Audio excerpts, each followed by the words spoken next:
this not having, my usual green leafy salad has not been fun. Going from a salad a day to barely maybe 1 to 2 salads a week, which are more dense salads with beans and those things, has not been fun, because the cyclospora situation makes it harder. And while I typically talk about being curious with food, if you subscribe to the weekly dose, my weekly email, I often refer to or encourage people to stay curious with food. While I do that, there's something to be said for you, especially if you are neurodivergent or you have ADHD specifically, and you have that fixation meal. And a salad a day was my fixation meal, because that's the difference between me nourishing myself consistently with a salad, like getting in as many greens as possible, and skipping. And that fixation meal made a big difference. So with the cyclospora situation impacting lettuce, greens, and having to reconfigure what a salad looks like, it's been a little more difficult for me. I'm speaking personally for me. And while I say stay curious, it is an invitation. And when I do that, it's always an invitation to go and explore other foods. At the same time, we're busy. And when you have that fixation meal, it makes it so much easier. So now that you don't have it, then you have to find something else. And I'm sorry, nothing has really been hitting that way for me. So I have been struggling. That's the truth. So it's brought me to thinking about a few things. One, it doesn't help that I'm living in a country where one supplier more or less has a monopoly on supplying greens, these types of greens, to your grocery stores, especially where you shop, to the major grocery stores. And there are very little consequences when there is a break in, quality assurance, such that people get sick, and there are no consequences. So that's one. And two, it just brings forth the idea that our elders had the right idea, or the reminder that our elders had the right idea, to grow your own food and tapping into your community, because that's the only way you are going to protect the health of your community. And I think back to growing up as a kid, and we had all kinds of fruit trees and vegetables planted, and any surplus you'd find us, my parents would often share it with our neighbors, and the neighbors would do the same thing. And this situation just brought that full circle. Granted, you have people who are always telling you to grow your own food. But for a lot of us, we're like, we don't have the time, or the space, we don't want to. But a situation like this brings it home to you that maybe you have to, or maybe you should, venture in a little bit, if not all of it, but definitely getting a little more control, but also keeping your community safe. And that's part of community care. And that's another thing that I'm also very, passionate about: community care. What you do for yourself is also what you do for the community. And so this is one way to, I guess, extend that care to your community. Start maybe growing your own food. So that's where I'm at. Maybe I should consider growing my own food, because I've been adamant about not doing it for a long time, because I don't have the time, I don't want to, I don't have the kind of space that I think growing your food requires. Now, I've since changed my opinion as far as the idea of what is required to grow your own food, because right now, more than ever, we need to grow our own food. I think back also to the community I lived in before, where I live now. They had a community garden, and I used to walk my dog and walk past that community garden, and it had all kinds of flowers, both fruits and vegetables planted, and you could reap from that during specific times, provided that you also contributed, meaning you'd come help weed, care for the garden, and then replant. And to me, that was a small price to pay for access to that. And so again, I'm saying more of these types of situations or these types of gardens in communities are important. But we could also go into what happens when, they're tearing down all of these green spaces and putting up these high rise. It's removing access to that. So that's a whole different conversation. But getting back to what I want to say is, maybe it's time to grow my own food. Maybe it's time for you to grow your own food. And how are we going to do that?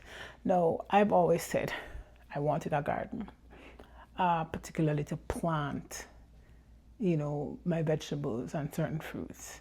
And I think of, planter beds and those types of things. But just the idea of it, what I see in my head, is so overwhelming for somebody who thinks they don't have a green thumb. I personally think I don't have a green thumb. Maybe this is a story I'm telling myself because I've killed even the most basic, simplest of plants. I've neglected them and they've died. So I've told myself I'm not great with plants, but I'm trying to rewrite that story. And so think I'm going to make it a mission to now plant some food, to grow some food. And what am I going to start with? I've decided I'm going to start with foods that I eat regularly. And what started all this conversation? Lettuce.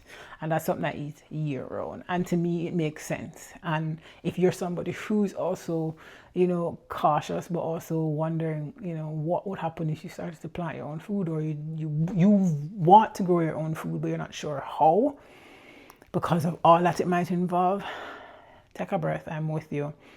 And I want to say, one, we're going to start with the food, or a food. It doesn't have to be multiple things. It could be a food. Start with one that you are going to eat all year round. And even if there's more that ends up, growing, what can you do? Give it away. Like the video I shared yesterday where I baked some things and gave it to my neighbors and a friend. We could do the same thing here. Again, extending it to community. So starting with something that you eat year round, that can be grown year round or grown for an extended period of time. And for me, lettuce is one of those things. Kale is also the other thing. The other thing that I'm thinking or tend to want to think about is how am I going to grow it? And the simplest way that I know, but also what I've seen others say, is start with a pot or a container. So maybe like a 5-gallon container where you have enough dirt for it to go, but also with enough drainage. So I'm starting with a container. I'm going to be growing it on my balcony because it's easier access for me from the kitchen as opposed to me needing to come downstairs to go to my backyard. That is a guaranteed way of neglecting it if I'm starting or giving myself the opportunity to grow lettuce. So we're going to start with one food. I'm starting with lettuce and possibly kale. You can start with just one. I also want to do bell peppers because I do eat that often. And I'm starting it in one container, a small container, or maybe a shallow, not a 5-gallon bucket. I'm thinking of something else. A shallow planter with good drainage. That's going to go on my balcony so that I can easily access it. And the thing that I'm most concerned about is with the weather that I have here. We're still in summer, but we know that's soon done. Of course, my mind is going to go to what do you do with it when it starts to get cold, and then what could be planted in preparation for the cold season, like what plants, what vegetables do well during the cold season, what I don't want to start before. So is lettuce even a good thing to start now? I do not know, but I'm going to try. The other thing that has prevented me from starting this prior to now is this idea of it failing. Like, I don't have a green thumb, so of course it's going to fail. And the question, I don't know why I wasn't seeing it that way, but I'm seeing it this way now. So what if it did? It would have been feedback. Again, me tapping into the data mind that I tend to also have, the analytical mind.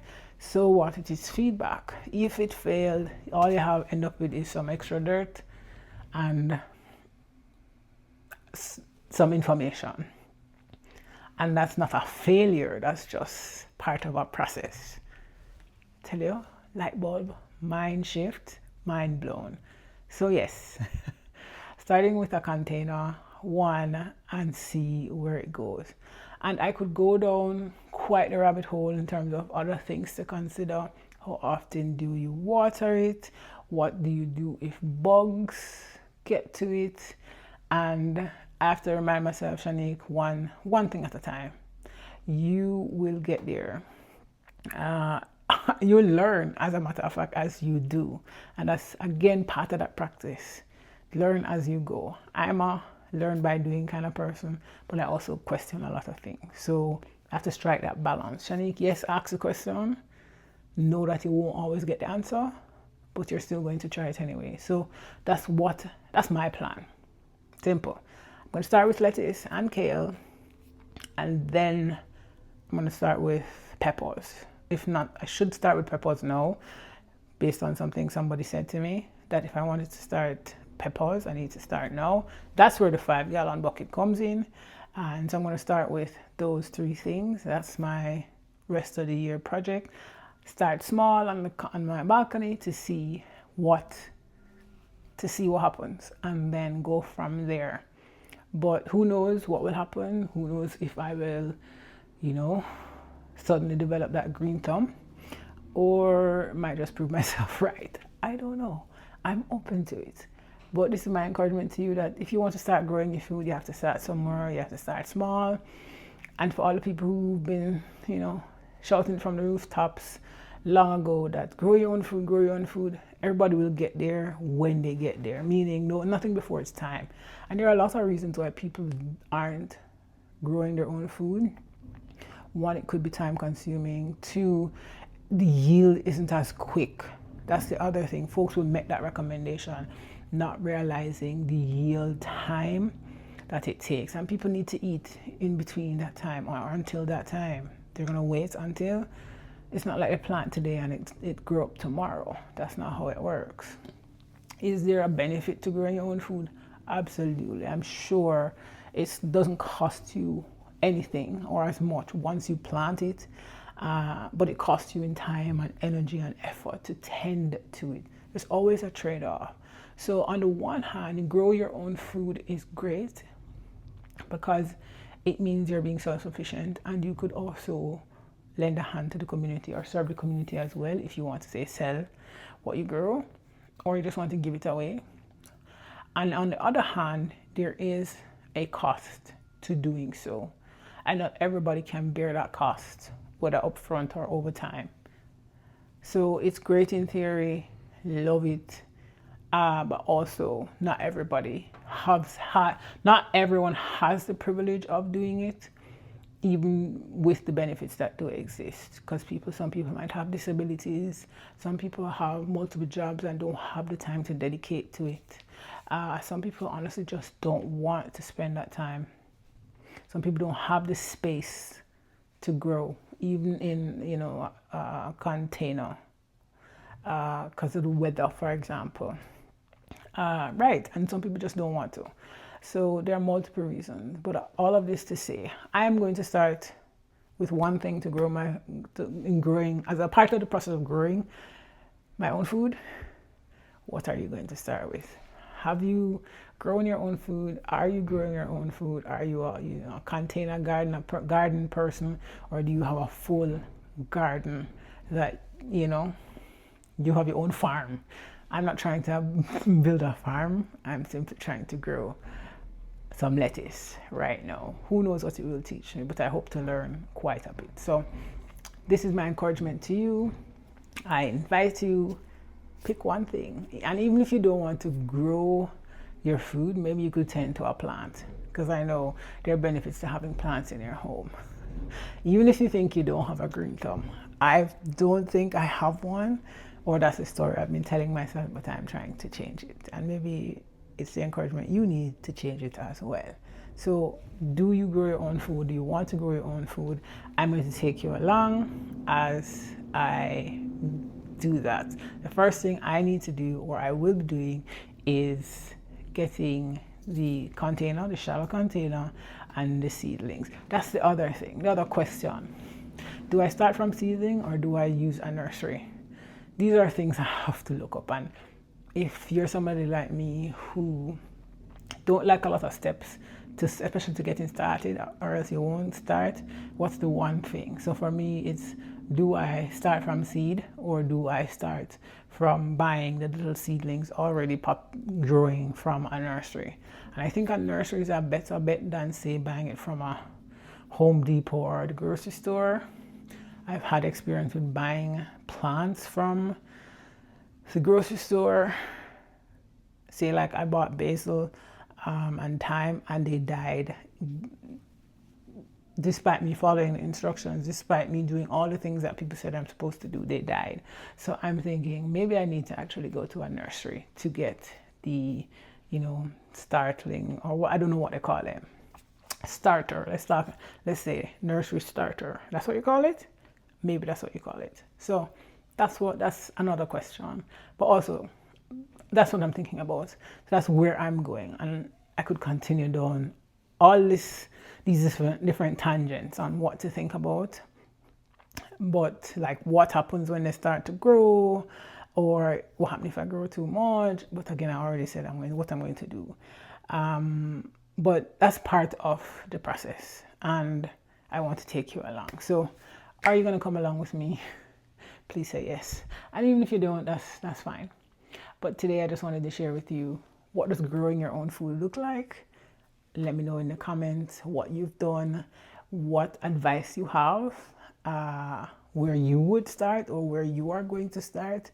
Are you going to start growing some food? Even if it's something as simple as some vegetables, as some lettuce. That's where I'm starting. Okay?